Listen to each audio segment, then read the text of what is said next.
जी अस्सलाम वालेकुम, मैं खबर शहजाद और आप देख रहे हैं मेरा यूट्यूब चैनल। और हमारी इस वीडियो में बात करेंगे जेकेयू से रिलेटेड, क्योंकि बहुत सारे बच्चे हैं जिनके लीगलाइज डॉक्यूमेंट्स जाने हैं 5 जनवरी तक, और तकरीबन 50-60 को तो मैं पर्सनली जानता हूँ। तो और उनकी सब के अपॉइंटमेंट जो हैं या जनवरी, फरवरी, मार्च में उनके अपॉइंटमेंट्स हैं, तो उनके एक्सटेंशन के हवाले से क्या मामला आता है, एक्सटेंशन उनको मिलेगी नहीं, नेक्स्ट सेमेस्टर में उनको कंसिडर किया जाएगा या व्हाट्सएवर।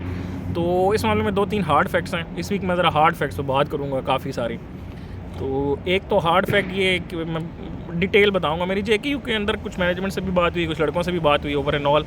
तो यार, एक तो आप सब ने जेकेयू को सेंट्रिक अपने कार के ना सिर्फ जेकेयू में अप्लाई कर करके, ये कंसल्टेंट्स ने जो है ना सीधा जेकेयू को फोकस करके तो मामला बहुत ही बिगाड़ दिया। अच्छा, अब बात ये है कि जी आप लोगों ने 5 जनवरी तक डॉक्यूमेंट सेंड करने हैं। अगर आप नहीं सेंड करते तो उसके बाद एक तो पहली चीज़ यहाँ पे कंसिडर कर लें, जिसको ईमेल आई है उसमें ऊपर लिखा हुआ है कि प्रोसीजर वी विल सी और या कंटिन्यू योर प्रोसीजर या something after you send us legalize documents. पहले ऐसा होता था कि they see your documents, check it and then they give you an information कि यार they are okay, you will get an admission और you will not get an admission या whatsoever. ठीक है, तो आप तब आपको कहते थे लीगलाइज डॉक्यूमेंट्स भेज दें, but now it's not like this.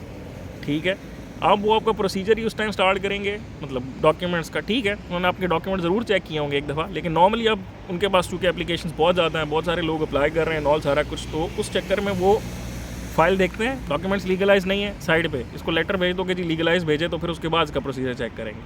तो अगर आपके डॉक्यूमेंट्स इज़ नॉट लीगलाइज और समथिंग, और उन्होंने अगर आपको 5 जनवरी तक का है, तो इसका मतलब ये है कि आप, मतलब अगर उन्होंने आपको ये कहा है कि लीगलाइज डॉक्यूमेंट्स भेज दो, तो देयर इज़ नो गारंटी कि आपको एडमिशन मिल जाएगा। ठीक है, आपके डॉक्यूमेंट्स जब पहुंच जाएंगे लीगलाइज, तो फिर वो आपका डॉक्यूमेंट्स को वैलिडेट करना स्टार्ट करेंगे, तब आगे अपने एचओडी या वो सब कुछ को भेजना शुरू करेंगे, और उसके बाद आपको पता चलेगा कि you qualify for an admission और यू डोंट क्वालिफाई। तो ये तब का मामला होगा, एक पहली चीज़। अब दूसरी चीज़ कि आपको एक्सटेंशन मिलेगी कि नहीं। एक्सटेंशन बिल्कुल नहीं मिलने वाली सर 5 के बाद, और नेक्स्ट इनटेक के लिए कंसिडर करेंगे नहीं करेंगे। क्यों? क्योंकि बहुत सारी एप्लीकेशंस हैं, straight away it's a no, big no. सही है, पहले वो एक्सटेंशन, मतलब जब 5 जनवरी को अगर आपको दे भी दें तो कितनी एक्सटेंशन आपको चाहिए। मतलब एक्सटेंशन एक ख़तरनाक मौजू है आजकल का, लेकिन चलो बात मुड़ के वहीं पे आ जाती है। एक्सटेंशन नहीं मिलने वाली भैया। 5 जनवरी है तो कितना, चलो 10 जनवरी तक एक्सटेंशन दे देंगे, 15 तक दे देंगे, उसके बाद उन्होंने डिसीजन करना है। 5-10 तक अगर आपके डॉक्यूमेंट्स नहीं आते तो इट्स डन। सही है, और नेक्स्ट इनटेक के लिए आपको कंसिडर बिल्कुल नहीं करेंगे।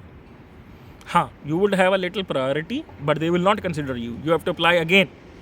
इस बात को अपने इधर बिठा लें कि दोबारा आपकी प्रायोरिटी नहीं होगी। ज़ाहिर है जो आगे अगले साल के लिए बच्चे जिन्होंने डॉक्यूमेंट्स पहले से लीगलाइज करा लिए हैं वो होंगे, या कुछ समथिंग लाइक दिस, क्योंकि सिर्फ आप तो यहाँ पे नहीं है, जो पीछे से आ रहे हैं वो बैकलॉग, और उसके बाद बाकी मुल्कों का बैकलॉग और ये सब कुछ। तो ये जो कंसल्टेंट ने पंगा डाला है ना कि जेकेयू सेंट्रिक रख के, जेकेयू से आगे दुनिया और भी है भैया। सारा कुछ उन्होंने जेकेयू के इधर उधर सिर्फ जेकेयू सेंट्रिक रख के जो एडमिशन भेजे हैं ना, उसकी वजह से आप सबको खुद ही मसाइल बने हैं आप। और ये सब कुछ इस किस्म का पहले नहीं था। पहले वो आपको देख के वैलिडेट करके फिर बताते थे कि यार ठीक है चलो विल सी, आपके डॉक्यूमेंट्स ओके हैं, लीगलाइज भेजो, विल डू। ऐसे भी कंपनसेट कर लेते थे कि चलो यार अगले सेमेस्टर के लिए आपको हम प्रायोरिटी देंगे। अब इट्स नो एनी मोर। सही है, आप लोगों के अगर 5 जनवरी तक नहीं आते, ख़त्म। अगले सेमेस्टर के लिए आप सिर्फ तब कंसिडर हो सकते हैं जब आप, अगले सेमेस्टर के लिए तो आप तब कंसिडर होंगे जब आप दोबारा अप्लाई करेंगे। फिर वो आपको चेक करेंगे, ज़ाहिर आपकी प्रायोरिटी इस सेंस में होगी कि आपने लीगलाइज डॉक्यूमेंट्स कराए होंगे, तो आपको तब प्रायोरिटी मिल जाएगी। एक चीज़ अपने माइंड में मैंने अपने उसमें लाइव सेशन में भी बताई और बड़ी क्लियर बताई कि भैया ये जो है ना मामला कि सिर्फ जेकेयू सेंट्रिक रख के अपने सारा मामला करना, ये बहुत एक गलत प्रैक्टिस है। आप लोगों को एक से ज़्यादा यूनिवर्सिटीज़, एक से ज़्यादा कोर्सेज़ में अप्लाई करना चाहिए, तब जाके मामला बनता है। सिर्फ एक जेकेयू में कर लेने से नहीं बनता, क्योंकि सिर्फ आप पाकिस्तान से नहीं बल्कि और बहुत सारे मुल्क हैं जो अप्लाई करते हैं और जिनका मामला आपसे बहुत आसान है, आपके पड़ोस में ही है, जिनको 2 महीने लगते हैं यहाँ पे पहुँचने में। ईरान, टर्की, बांग्लादेश, ढेर स्टूडेंट होता है हर बार।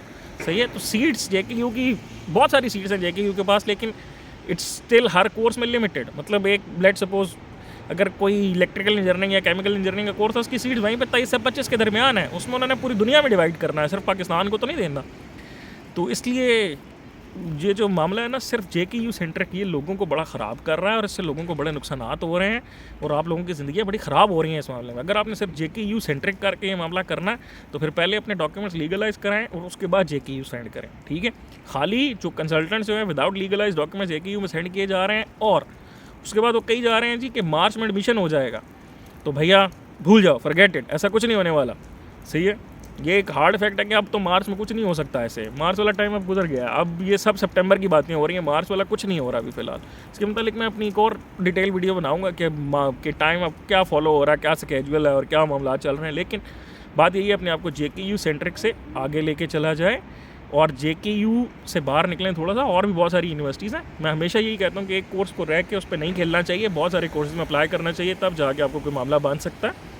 सिर्फ एक कोर्स के करने से, उसमें अप्लाई करके बैठ जाने से कुछ नहीं होता। और ये जो कंसल्टेंट बहुत ज़्यादा काम ख़राब कर रहे हैं, क्योंकि इन्होंने लेने होते हैं पैसे, कहते हैं जी JKU में अप्लाई किए जाओ, बस ठीक है ये इस तरह हो जाएगा, मार्च में मसला ही कोई नहीं, पैसे पढ़ाओ मार्च में हो जाएगा। तो ऐसा नहीं होता भाई, ऐसे नहीं होता। अपने आप को खुद फैक्ट्स चेक करना शुरू करो। प्रोसेस ही 1 साल का, तो किस तरह मार्च में हो जाएगा अभी। और जिन्होंने 5 जनवरी को भेजने हैं भाई, इट्स ओवर, सही है। 5 जनवरी से पहले अगर आपके डॉक्यूमेंट्स लीगलाइज नहीं होते और आप यूनिवर्सिटी के अंदर नहीं पहुंचते, तो आपको कोई एक्सटेंशन नहीं मिलने वाली है अभी फ़िलहाल। एक्सटेंशन उनके लिए है जिनके डॉक्यूमेंट्स लीगलाइज हो गए, वो यूनिवर्सिटी को कहें कि भाई 2-3 दिन दे दें, हम आज पोस्ट कर रहे हैं। अगर आपके 5 जनवरी से पहले लीगलाइज हो गए हैं तो यार ओके, नेक्स्ट इनटेक के लिए आप अप्लाई कर सकते हैं। अप्लाई यूनिवर्सिटी आपको कंसीडर इस एडमिशन के बेस पे नहीं करेगी, अगले साल आपको दोबारा अप्लाई करना पड़ेगा JKU में, और तब वो आपको कंसीडर करेंगे और फिर वो आपको बताएंगे आपकी उस टाइम डॉक्यूमेंट्स की बेस पे कि यस यू आर ओके। हाँ, प्रायोरिटी इस सेंस में फिर कह रहा हूँ कि मिल जाएगी कि आपके डॉक्यूमेंट्स लीगलाइज होंगे उस टाइम तक,